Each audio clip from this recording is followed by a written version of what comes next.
አርዕስተ ዜና። የአፍሪካ ሀገራት የውጭ ጉዳይ ሚኒስትሮች አዲስ አበባ እየገቡ ነው። ኢትዮጵያ ባለፉት 7 ዓመታት ቀጣይነት ያለው የኢኮኖሚ እድገት አስመዝግባለች። በናይጄሪያ 3 ሰሜናዊ ግዛቶች በረመዳን ወር ትምህርት ቤቶች እንዲዘጉ ወሰኑ። የእስራኤል ፕሬዝዳንት ጉብኝትን የተቃወሙ ሰልፈኞች በፖሊስ ቁጥጥር ስር ዋሉ። እስራኤል የፍልስጤም የፓርላማ አባላትን እያሰቃየች መሆኑ ተገለጸ። አሰላሙ አለይኩም ወራህመቱላሂ ወበረካቱ። የተወደዳችሁ የነጃሺ ቴሌቪዥን ተመልካቾች እንደምን አላችሁ? ነጃሺ መረጃችን ተጀምሯል። ከመረጃዎቹ ጋር ሀያት ሰኢድ ነኝ። አብራችሁን ቆዩ።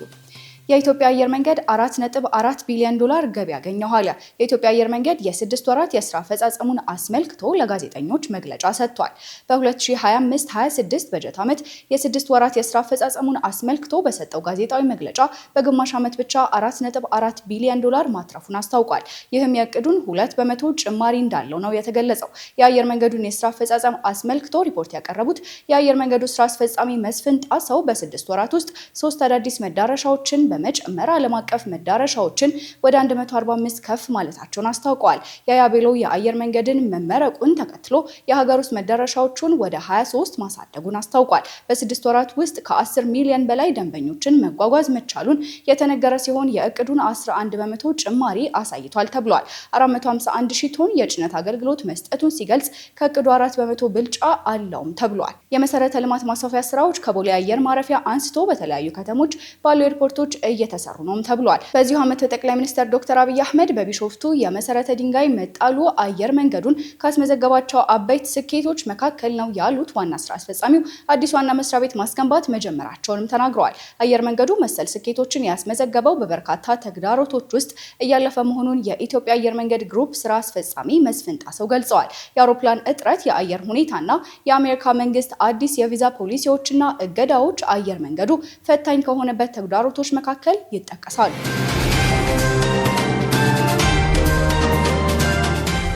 የአፍሪካ ሀገራት የውጭ ጉዳይ ሚኒስትሮች አዲስ አበባ እየገቡ ነው። የተለያዩ የአፍሪካ ሀገራት የውጭ ጉዳይ ሚኒስትሮች በ48ኛው የአፍሪካ ህብረት የስራ አስፈጻሚ ምክር ቤት መደበኛ ስብሰባ ላይ ለመሳተፍ አዲስ አበባ እየገቡ ይገኛሉ። በዚህም ዛሬ ጠዋት የሶማሊያ የውጭ ጉዳይ ሚኒስትር አብዲ ሰላም አብዲ አሊ እና የሙሪታኒያ የውጭ ጉዳይ ሚኒስትር መሐመድ ሳሌም መርዙግ አዲስ አበባ ገብተዋል። በተጨማሪም የሴራሊዮን የውጭ ጉዳይ ሚኒስትር ቲሞቲ ሙሳካባ እና የሰሃራው አረብ ዲሞክራሲያዊ ሪፐብሊክ የውጭ ጉዳይ ሚኒስትር መሐመድ የስለም ቤይሳት አዲስ አበባ ገብተዋል። ሚኒስትሮቹ ቦሌ ዓለም አቀፍ ኤርፖርት ሲደርሱ የውጭ ጉዳይ ሚኒስቴር ከፍተኛ የስራ ኃላፊዎች አቀባበል አድርገውላቸዋል።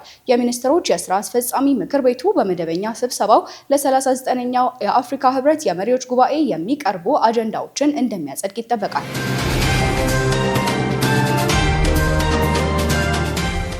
ኢትዮጵያ ባለፉት 7 ዓመታት ቀጣይነት ያለው የኢኮኖሚ እድገት አስመዝግባለች። በአዲስ አበባ ሁሉን አቀፍ ዘላቂ ልማትና ሰላም ግንባታ ሂደት ዙሪያ ትኩረቱን ያደረገ የኢትዮጵያ መንግስትና የልማት አጋሮች ቡድን የከፍተኛ ደረጃ የልማት ፎረም ተካሂዷል። በመድረኩ ከፍተኛ የመንግስት የስራ ኃላፊዎች፣ የተለያዩ ሀገራት አምባሳደሮች፣ የልማት ኤጀንሲዎችና ዓለም አቀፍ የፋይናንስ ተቋማት ተሳትፈዋል።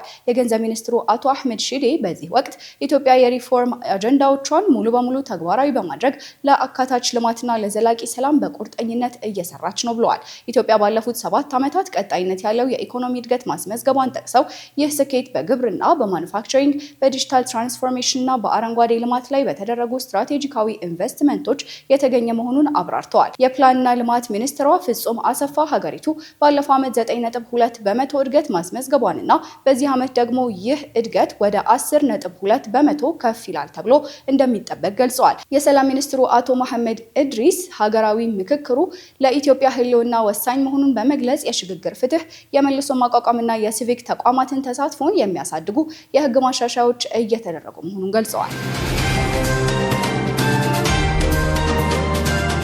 የተደራጁ ተመልካቾቻችን እየተከታተላችሁ የምትገኙት ነጃሺ መረጃችን ነው። ወደ ውጭ መረጃዎቻችን ተሻገርን። በናይጄሪያ 3 ሰሜናዊ ግዛቶች በረመዳን ወር ትምህርት ቤቶች እንዲዘጉ ወሰኑ።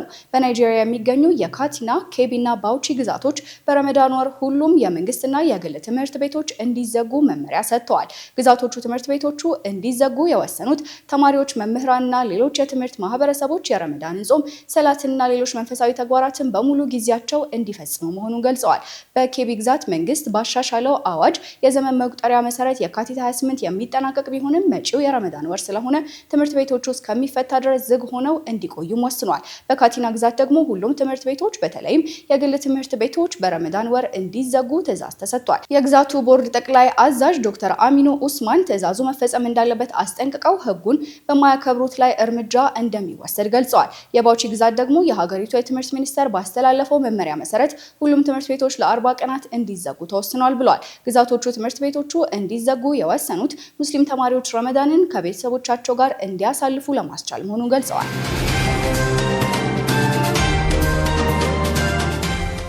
እስራኤል የፍልስጤም የፓርላማ አባላትን እያሰቃየች መሆኑ ተገለጸ።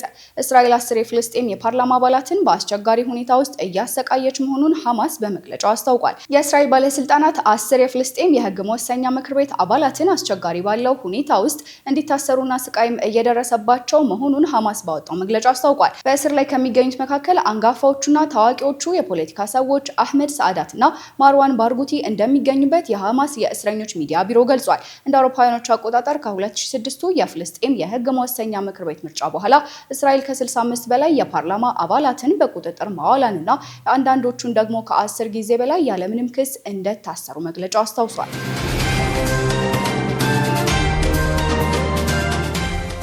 የእስራኤል ፕሬዝዳንት ጉብኝትን የተቃወሙ ሰልፈኞች በፖሊስ ቁጥጥር ስር ዋሉ። የእስራኤል ፕሬዝዳንት ይስሐቅ ሄርዞግ በአውስትራሊያ የሚያደርጉትን ጉብኝት በመቃወም በሲድኒ ከተማ አደባባይ የወጡ በሺዎች የሚቆጠሩ የፍልስጤም ደጋፊዎች ከፖሊስ ጋር በፈጠሩት ግጭት በርካቶች መታሰራቸው ተገልጿል።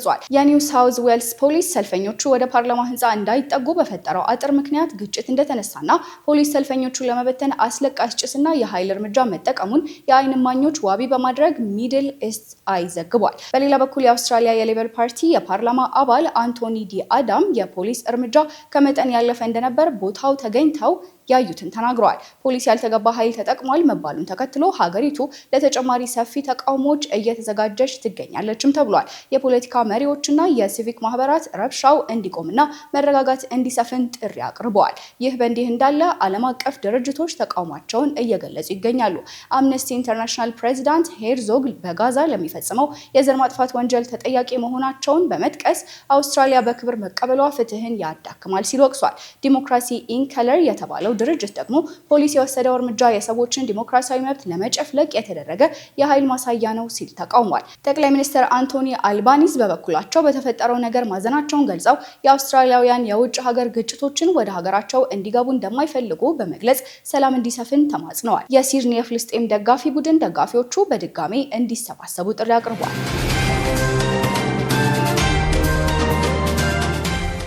ዩናይትድ ኪንግደም እስራኤልን ተቃወመች። የዩናይትድ ኪንግደም መንግስት እስራኤል በኃይል በዌስት ባንክ ላይ ያላትን ቁጥጥር ለማስፋት ያሳለፈችውን ውሳኔ እንድትሽር ጥሪ አቅርባለች። ብሪታንያ ይህንን የተቃውሞ መግለጫ የሰጠችው ሳውዲ አረቢያና የተባበሩት አረብ ኤምሬትስ ያወጡትን መግለጫ በመደገፍ መሆኑ ተሰምቷል። እስራኤል የሰፈራ ግንባታን ለማቀላጠፍና በዌስት ባንክ ላይ ያላትን ስልጣን ለማስፋት የወሰደችው እርምጃ በወረራ የያዘችውን መሬት በይፋ ወደ ራሷ የመጠቅለል ጉዞ ማሳያ መሆኑን የፖለቲካ ተንታኞች እየተናገሩ ይገኛሉ። የብሪታንያ መንግስት አክሎ ማንኛውም የፍልስጤምን መልክዓ ምድራዊ ይዘት ለመለወጥ የሚደረግ የአንድ ወገን ጥረት ተቀባይነት የሌለውና ከዓለም አቀፍ ሕግ ጋር የሚጋጭ መሆኑን ገልጿል። የእስራኤል የአሁኑ እርምጃ በቀጠናው ያለውን ሰላምና መረጋጋት አደጋ ላይ ይጥላል የሚል ስጋትን ፈጥሯል።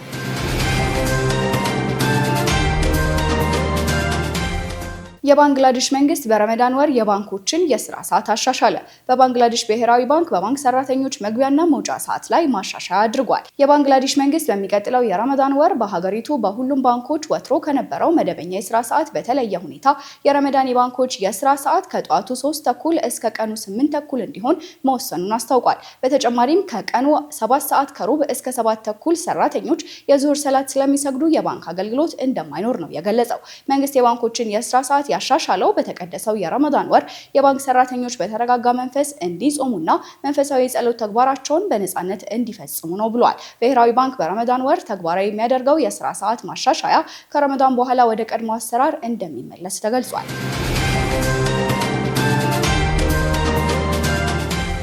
ባል ለሚስቱ ያቀረበው መህር መነጋገሪያ ሆነ። አንድ ባል ለሚስቱ የቅዱስ ቁርአንን ቅጂ መህር በማለት በስጦታ አበርክቶላታል። በርካቶች በቅዱስ ቁርአን እንደ መህር ስለሚያቀርቡ ምን ያስገርማል የተባለ ቢሆንም ባል ለሚስቱ ያበረከተው ግን በእጅ የተጻፈና እጅግ ጥቂት ሰዎች ብቻ ሊያደርጉት የሚችል ነገር እንደሆነ ተገልጿል። ጥልቅ ትርጉም ያለውና ተምሳሌታዊ እንደሆነ የተገለጸ ሲሆን ይህ መንፈሳዊ ሴትን በማጉላት ሁልጊዜ በቁሳዊ ሀብት ብቻ መህርን ለሚያስቡም በአስደሳችና በጥሩ ምሳሌነት ቀርቧል።